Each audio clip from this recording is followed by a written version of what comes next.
this discussion that there are such terrible events, whether we're talking about slavery, we're talking about Holocaust, we're talking about Rwanda, we're talking about the fundamentalist violence in Algeria, whether we're talking about AIDS. It seems to me that each time we raise a negative issue of existence, we're implicitly admitting that there might be moments which are contrary. And I thought that maybe what the question was asking is, do we find such moments in beauty, however ephemeral? When you're a child, you need consolation for the fact of your powerlessness. You don't have power. You're at the mercy of these other people, and this is a painful thing. When you're a young adult, you need consolation for your failures and perhaps in love or in your career. This is the human condition. And when you're old, it's usually loneliness. And there is something that calls out of every person who goes through these stages of life, calls out for something. And it's not to say that it's okay. It's not to say that you're forgiven. It's not to say that you made the right choices or wrong choices. It calls out for something that assuages it, helps it, and that's consolation. As to beauty, perhaps that's a condition that, or a thing that in part is why there is art. And one of the things that fascinates me about Lascaux is we don't have the problem there of a long cultural history that led to this. We can't see this as an artifact of Western European culture or African culture or any other such thing. This is at the beginning. And when we look at this, people do look at this, if you go to that exhibit, what you see is something that resonates from 20,000 years ago. And there was much of the same thing. And I suspect that it was painted to console, to say, look, there's this rest of life, there's this other part of it. Yes, this is part of your life, and you've failed in this, or you've had misery in this. That's the purest projection. Okay. Can I say something about beauty? Because I think that beauty is the least important aspect of art. It is a collateral which is completely personal. It's one's personal taste to like this or that. That is free. That everybody's free to find something beautiful. The thing about artworks, and that doesn't go for normal artworks, great masterpieces, the middle of the road artworks, is that when somebody paints or writes or makes music or performs a dance or whatever he does or she does, is that at that particular moment this individual is capable of escaping reality and suggests that something can be changed from as it was before.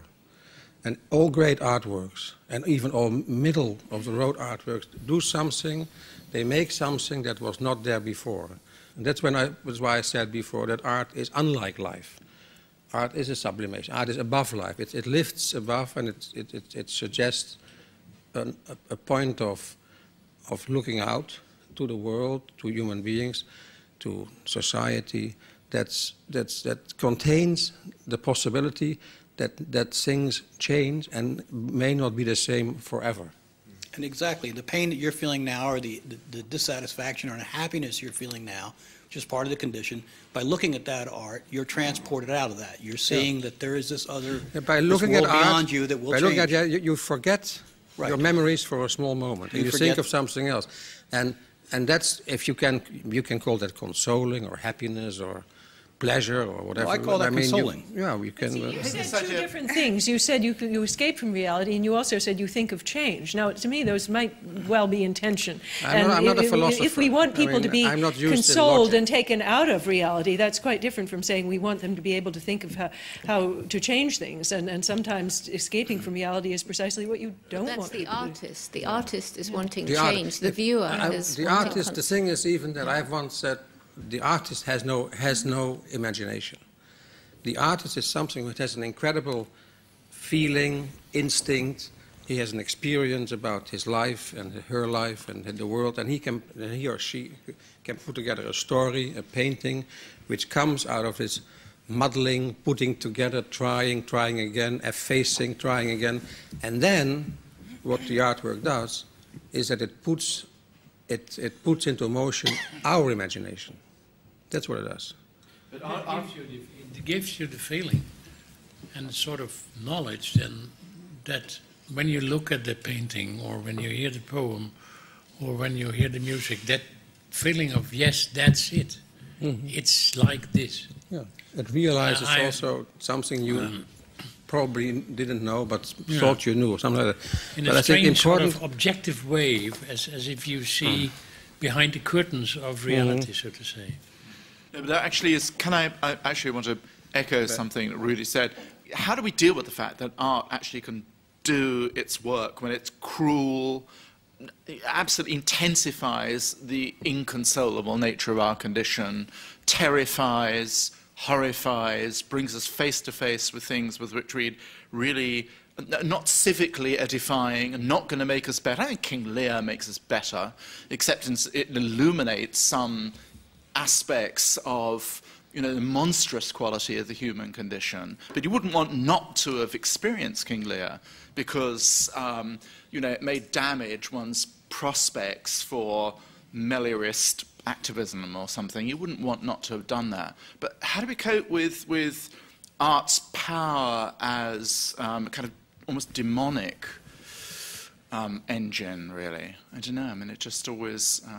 I wouldn't want it not to happen for those conditions. Shouldn't one mention here, Simon, the element of distance that art always introduces, even at its most explicitly bloody, like the Rembrandt blinding of Samson? It's creating some measure of reflective consciousness between you and the thing portrayed, which is very different from the realization of violence in a Tarantino film, still even further from the gladiatorial arena, so to speak. There are lots of grades here, but what is peculiar to art, even of a tragedy like King Lear, is that it is bearable, because in some deep sense it's been put in the realm of reflection rather than action.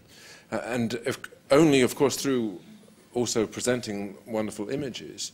And I think this is a mystery how this happens. I'm not trying to give a complete theory of art here, but this is one of the things that needs explanation. I'm a bit puzzled as to why the discourse about beauty has become a discourse about art. Because they're different discourses, in fact. And we're not getting any further with the beauty business.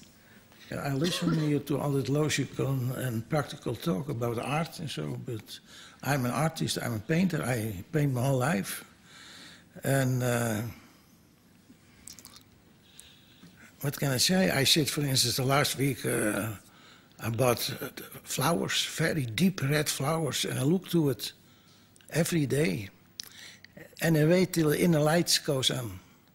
The inner light means the moment that I start to paint. If the inner light goes on in me, I start right away to paint. Everything is there, the paint, the canvas.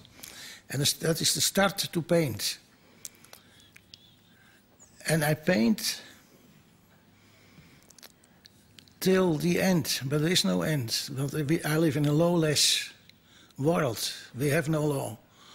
The end is a spiritual orgasm. You speak just all the time about orgasm, physical orgasm, but there is also a spiritual orgasm. And that is a spiritual orgasm. The end of the painting. And that is it. I am there and I am not there if I paint. There's an in-between situation. I'm a servant, I paint as a servant, the paint, the canvas. And I just say that is the end of the painting.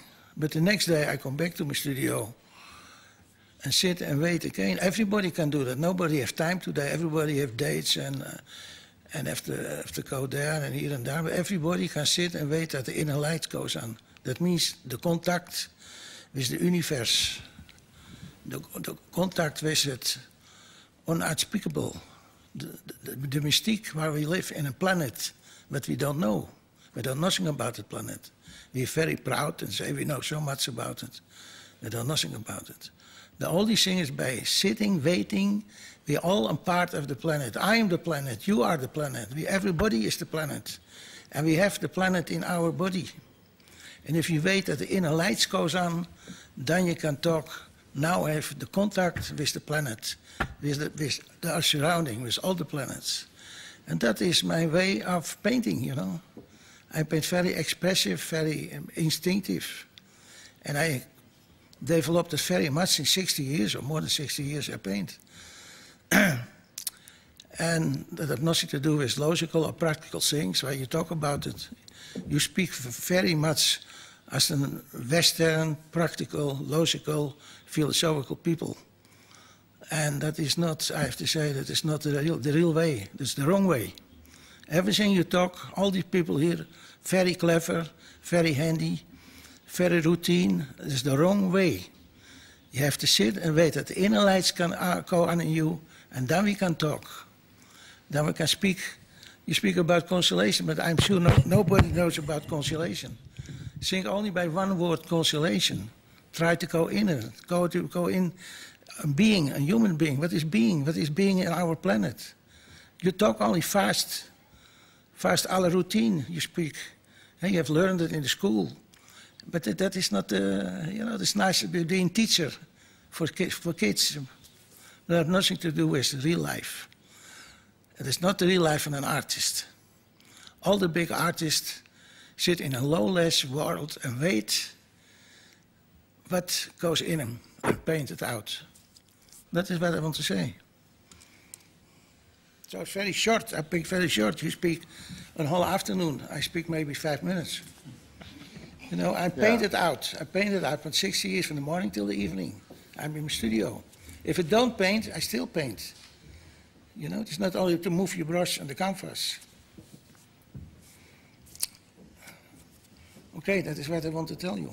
It occurred to me, listening to the practicing painter, that this business of the inner light turning on, one thing that's shared with science as well. It's not the case that scientists really go in laboratories and just bang around using some logical method. There is some strange and mysterious process that goes on whereby discovery occurs. When we talk about art, it's not limited to painting or this. There is an art, or there's a kind of a beauty to science. The first exhibit over at the museum is a letter and a drawing from Ed Witten showing an equation. Now, to those who are into this kind of thing, he feels there's a beauty in that, and I suppose that these gentlemen here would be able to say it was beautiful or not, but to some it certainly is, and I'm sure that that didn't come other than some kind of sitting and thinking and letting a light come on inside, and in a sense, I think that's why art has a larger language or a larger vocabulary than we're looking at it here.